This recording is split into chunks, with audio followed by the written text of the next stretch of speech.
Hi there, I'm Kristy. And I'm Courtney, and we're Heard at the Barre. Welcome. Wow. Oh my goodness. Here we go. So we just came off of a nice weekend. It was my birthday weekend. Oh, that's right. I forgot about that. Yes. And I forgot that I was my age. You had didn't you have like a sleepover? We had a slumber party. Slumber party? We did. So there's 5 of us in the group that I go on vacations with and girls' cottage weekends and stuff. So we had a slumber party here at my place. We put a bed on the floor in the living room. And awesome. We all set up around the couch and everything. And we brought snacks and alcohol. And we watched Heated Rivalry from start to finish. How was that watching it with other people? It was fine. It was okay? Oh my, yeah. Okay. I mean, nobody left the room abruptly. No, I wouldn't expect that, but Neve just did a essay on 2 of the episodes of Heated Rivalry. So she was supposed to rewatch it, but as soon as it got to one of the scenes, she's like, I can't, not with you in the room. She's like, stop. Well, that's different with your mom. I'm watching it with my girlfriends. And we were like, the joke is that I kept saying, is this the part where you became you realized you were attracted to gay men? Like, is this the part where you became right? So we had some fun with it. But unfortunately, I fell asleep during the second last one. So I didn't see their reactions to all the good stuff. Oh, that's what her essay was about. Yeah. It was about the portrayal of, I think it's the portrayal of current queer traditions, like in media now versus what it used to be. It was pretty cool. It was for her, the class used to be called Women's Studies. Yeah. I forget what it's, gender and something. Very cool. But yeah. Very nice. That's cool. But you had a good birthday? Yeah, I did. Oh, yeah. Yeah, I was out Saturday night, brunch on Sunday. Like I was like, that was the weekend of my birthday. Weekend party. This is how I do it now. It's like, if we're gonna do anything, it's happening every night. I love it. I love it. But you know what I've been hearing about a lot lately in the studio is, and this is what happens, where everybody talks about it. All of a sudden I'm hearing like one after the other, are you watching it? Age of Attraction. Yep, I've seen it. Have you watched it all the way through? Like whatever's, I don't even know what's up to where we are right now. Yeah, last night I actually watched the most recent episode. Okay. And I wrote down their names because I am so terrible with names. When people say, oh, and you know, like Logan, and then I'm like, I got nobody. No idea. What do they look like? Yeah. Like, which is the situation that they belong in? So one of the times the kids came over, Scott logged into Netflix. And so every once in a while I can get into their account because I don't have Netflix. Yeah. Oh. I know. And I keep debating, do I get rid of Apple? Do I get, all that kind of stuff? Anyways, if anybody knows what I should do with my streaming services, you tell me because I don't know. Anyways. So every once in a while I can get, so last night I was able to get in and I was able to watch one episode. And then Netflix is like, excuse me, ma'am, you're not a member of that household, or you're not, whatever they say. So I felt some shame, but I can only watch the one. Well, usually you can just text them and it'll send them a code and you have to put it in. Happens to Kian all the time. I'll try that next time. Honestly, he was just in Montreal and that's what he did. He texted me to be like, what's the code, Mom? Oh, that's awesome. So before I watched it, I was talking to clients about it who were saying I should watch it. And I was like, okay, how many people go on to these reality TV shows that have a business? Yes. Right? Yeah. And they go on and then their business takes off. Blows up. Yes. Right? So are you offering to go on one of these shows, Kristy? Right? As a Pilates studio owner / podcast host? Yes. Right? And then we could come up with like taglines and t-shirts and stuff that I say in the show. How cool would that be? So then I thought, okay, well, when we tape our podcast, we can try the campaign get me on. But then I watched it last night. I don't think you want on that. I don't think I want to be on it. First of all, like, these are some very gorgeous people. Like, they are beautiful. Yeah. However, what I did notice is that, ladies, your neck gives you away. You may have had all the face work done that you want, but that neck. I don't know any. My neck is my bane of my. And I noticed, let me tell you, when we were in Vegas, I noticed the boys and New Kids on the Block wear scarves around their neck. Why? Because when I saw them with their t-shirts, their necks give away their age. Well, it's like Katharine Hepburn. Katharine Hepburn started wearing the shirts done up to her neck. And that's why. That's right. It's my neck. My neck is what gives me away the most. Yep. But then also, like, okay, so the one that I watched, and I don't think this is a spoiler alert to anybody because I was going to pre-warn that if I talk, I will spoil something. So let's just put it out there. If you are listening to this podcast, we may give things away for Age of Attraction, because if I start talking, I forget what is a spoiler, because I love reading spoilers before I watch the show. So so big spoiler. If you haven't watched it, we're going to talk about it. Okay. Yeah. So watching it, and this is like, they're all just getting to know each other, but already in the first episode, which I was kind of surprised by, there was already a couple that went into the, what's it called? The commitment room of commitment or some. How crazy is that? How scary is that? Can I just say, it was taped in Canada. Super exciting. It was out. Yeah. When NBC, I saw that and watched them walking up, I was like, that looks really familiar. I'm like, I wonder where that is. And then when they said, I was like, yes, it is. I know. I love it. And in true Canadian, like, you see them all bundled up, sitting around the fire and stuff. Oh, that's brilliant. Yes. I love it. So awesome. But so the two start off, and she says she's got kids that are in their 20s, I think 21, 22, and 25 or something along those lines, right? And so just as long as he's like in his 30s, we're all good. And then you see him, and I'm like, girl, he's not in his 30s. Take a look at, you've got children his age. How do you not know how old he is? Yes. Like, I have how can you not estimate? Yes. That's my thing. My first thing, as soon as they give clues, like, because when we talk about music. Well, you're going to give away a song, which is going to pigeon you into a certain like age. Yeah. So there were things that they were saying that I was like, oh, he's definitely like 60. Oh, she's definitely like 55. Like, instantly I'm like, okay.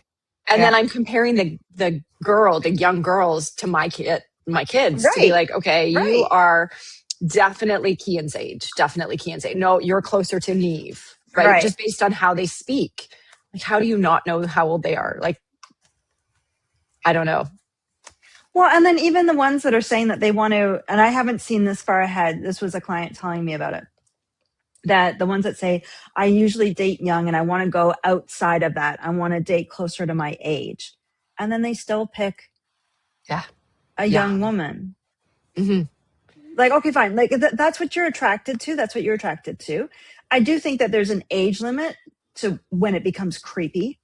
30 years was kind of crazy. 30 years. Yes. For those of you who can't see me, I just made the biggest eyes in the world at Courtney with that comment. Like, 30 years. That's like, seriously, what are you talking about?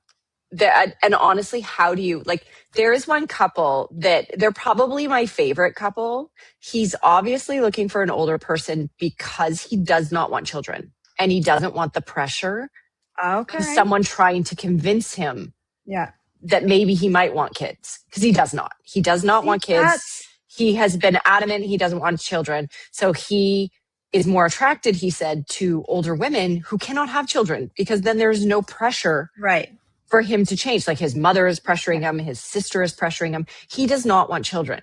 And that's just his decision. That's my unicorn. That's my unicorn. So, and this man is so, he obviously, his mother raised him right. He is so nice. He is so sweet, caring, everything, but he's only like 27 or something, I think. And is that the blonde with like the spiky blonde hair? That guy with the baby face? The redhead with the facial hair? The one with the blonde at the beginning, the first episode. Okay, him. Yes. He is lovely. He is everything you would ever want. But he's like too young. He's 27. Yeah. That's too young. Yeah. And she's 54. So yeah. Yeah. So no. But the whole red flags that were going off is that when they met with her family, like her kids, she wouldn't tell them how old he is. Well, yeah. And her reasoning was she wanted them to like him for him, not based on his age. But could they not tell as soon as they met him? They did. No, they thought he was older. They didn't seem to understand he was under 30. So I think they thought he was like 40, 45. And so they thought like 10 years maybe. No. I think it's like, 27 years between them.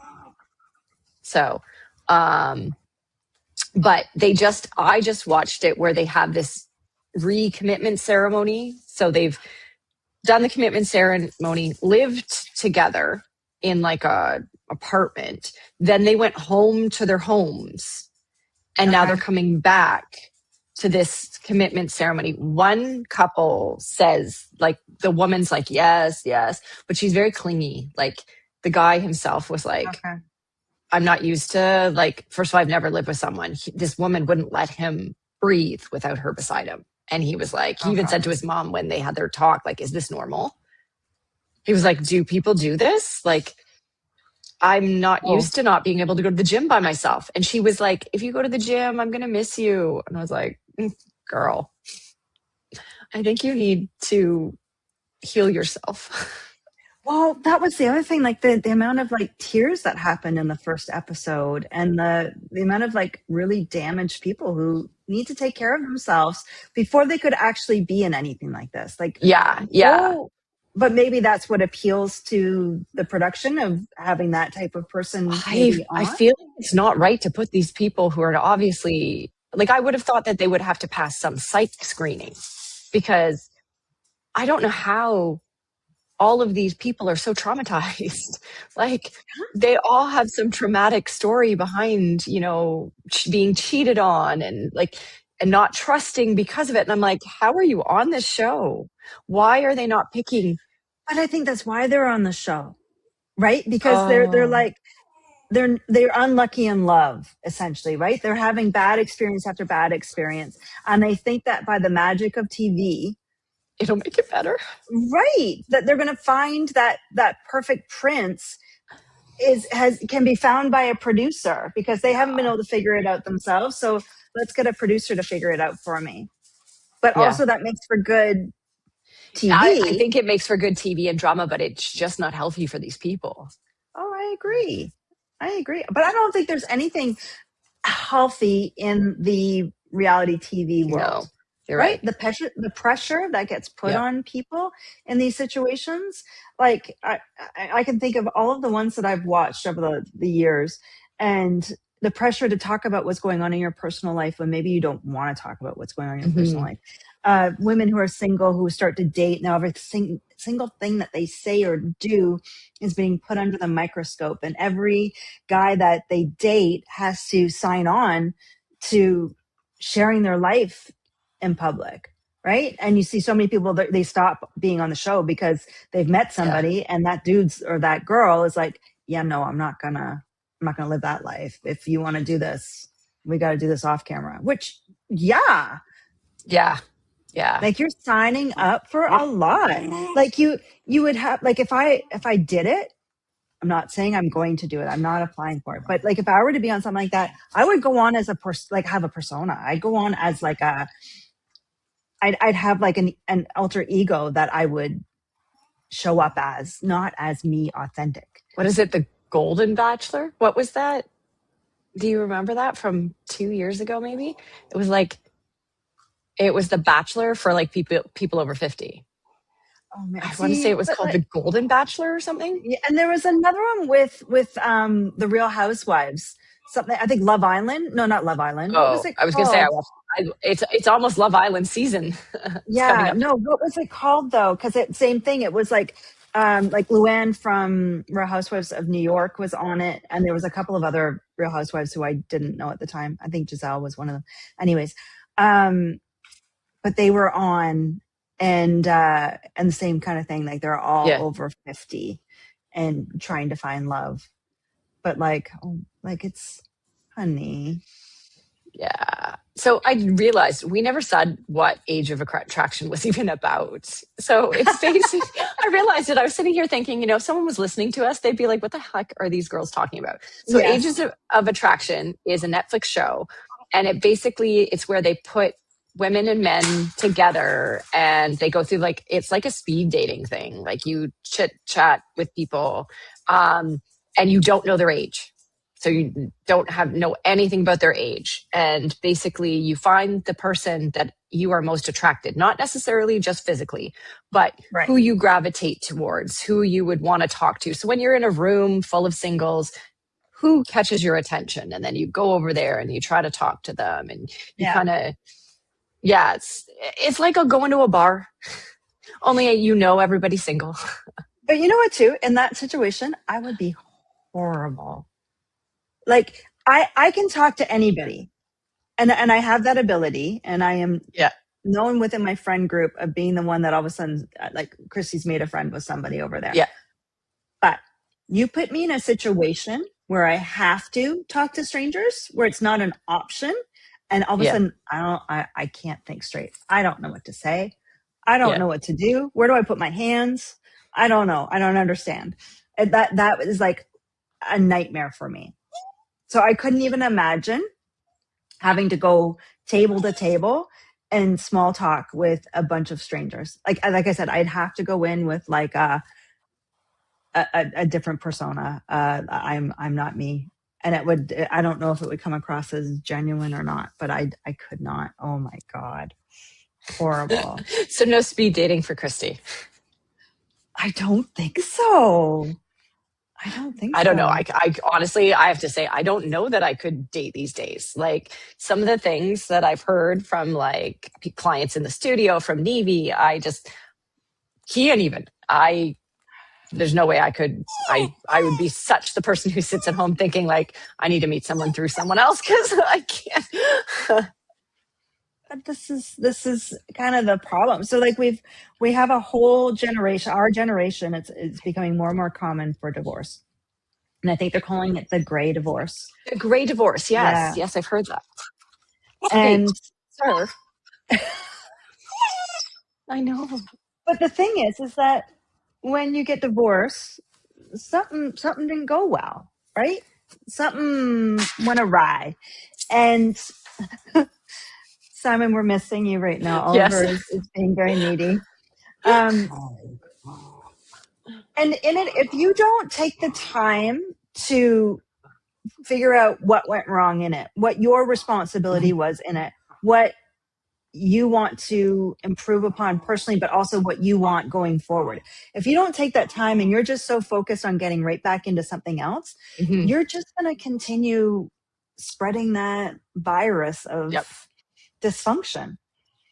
So I think that that's one of the problems. People jump into things too soon. But I would also say where my challenge currently lies, I know we've kind of skirted around the topic, but I am currently single. I am a gray divorce. It's this odd. So what I'm finding is that guys my age are content with a Saturday night on the couch. Okay. And haven't really done the work, haven't really I don't want to say fix themselves, but haven't really like, how do I want to show up for somebody? Whereas younger guys, and I'm not talking 30 years here, friends. No, hard no. But younger, they seem to have, whether it's just maybe a different generation of how they were brought up, I don't know, but they know how they want to show up for you. And they want to actually go out and do things. Oh, well, that's nice. Like, right? It is Like nice. yeah. And it's and what I'm finding is because I've been on the apps, Mm-hmm. it's slim pickings at Mm-hmm. any age. And that could also be because I'm trying to stay close to home. Because if you're going to date, what's the point of going all the way out to Toronto Yes. Yes. or into the US? Like that makes no Yes. sense. Like you can't, I don't know how this is going to work. So staying within, Mm-hmm. it's slim pickings, but also maybe the guy who's more for me isn't even on the dating apps, right? Which, yeah. Mm-hmm. Yeah. But then how do we meet? Mm. Because I sit home. And You he ain't sit at home knocking on on my Saturday door. on the couch. Exactly. With Oliver, we snuggle and watch TV. It's great. Maybe with the nice weather coming, you take dog walks by the park, through the park, by the London Majors 100% I games. will. Oh, just keep walking by. I'm just walking my dog. No big deal. He's so cute. Want to say hi to him? I don't know. That's my go-to. I don't know. But yeah, no, it's just one of those things that you think about. Like I know that listening to the kids talk, just hearing about what some of them, like some of the guys that have asked Neve out, what they think is normal, Yeah. blows my mind. Yeah. Just blows my mind. Just the Yeah. minimal effort that they're willing to put in. Yeah. No, I really feel like there's either a good book or a good movie in me with what I've experienced. And I want to share the stories because I find them all very funny. Now looking back, in the moment, I don't know how funny I thought it was, but now looking back, like there Yeah. were some funny moments. But Yeah. also, like I feel bad because I don't want to hurt people's feelings. You don't want to hurt, yeah, you don't want to hurt anyone's feelings. Yeah, but oh my God, some funny moments. I just realized the screen behind me just changed pictures. Oh, wow. Wouldn't it be cool if it had something to do with what we're talking about? Yeah, that'd be really cool. But I didn't realize. I don't think I noticed when it changes. So it just. I don't We are even know how often so just rambling. Yeah, for those of you at home listening, I don't know why I would say at home, wherever you are listening. Wherever So you're you're probably listening not to at us home from. listening. You're probably listening in the car or like doing something. For those of you who are listening and not watching, Courtney Yes. has my TV is just behind her head. And it's one of those art TVs, frame TVs, Samsung frame. Samsung, if you want to sponsor us and give us Sponsor a us. beautiful frame for my TV, that would be great because that was the goal always to get a nice frame. So it looks like there's a picture up on the wall rather than the TV, like a black TV. So that's what you're seeing right now is the picture Right that now, is it looks like on. it. I think because I don't have my glasses on. I think it's like a monkey or Oh a my God, gorilla. this would be a fun game. You're good. Yes, it is. It's a baby gorilla with leaves around it. Oh, It's very cute. now it comes in focus, and now I can't see. Another lesson from Courtney in near and far. Courtney was too lazy to put her contacts in today, so I wore my glasses and took them off so you wouldn't see me with my glasses. Yes. This is what happens. Yes. And I have a very needy puppy. Yeah. He is very needy right now. He likes whatever my hand smells like. Oh, well, that's good. Yes. Okay. This is good. I'm not quite sure. I believe it's hand cream, or it could be an animal because I have animals at home. So I think Oliver's telling us that he'd like us to wrap it up right now. I think this he would time like it's us to wrap Oliver it up. who's saying, guys, Yes. It's not me. I didn't bail. Good. We didn't get the Courtney. You didn't get the N. And, okay. Well. Hey, you know what's really cool? We talked about this already. I'm getting more and more people talking about our podcast. Our numbers are going up. So I want to thank everyone who is listening. For those who have commented lately on listening and liking it. either in the studio or on the line. For those of you who had some nice feedback for us, thank you so much. We appreciate your feedback, and if you're willing to help too, yes, we accept your help. Reminder that that's our shtick, is that we are unprepared, unprofessional, and have a dog barking and having us the entire time. Okay. Yes. Oh my gosh. All right. Well, thank you for joining us, and thank you for being part of our community. Thank you all. Have a good one.